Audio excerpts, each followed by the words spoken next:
بسم اللہ الرحمن الرحیم۔ السلام علیکم ورحمۃ اللہ وبرکاتہ۔ رسول اللہ صلی اللہ علیہ وآلہ وسلم نے فرمایا، جو کوئی استغفار کا التزام کر لے، یعنی استغفار کی پابندی کر لے، تو اللہ تعالیٰ اس کے لیے ہر تنگی سے نکلنے اور ہر رنج سے نجات پانے کی راہ ہموار کر دے گا، اور اسے ایسی جگہ سے رزق عطا فرمائے گا جس کا وہ تصور بھی نہیں کر سکتا۔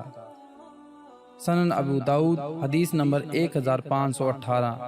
اللہ پاک ہم سب کو احادیث مبارکہ پر عمل کرنے کی توفیق عطا فرمائے، آمین۔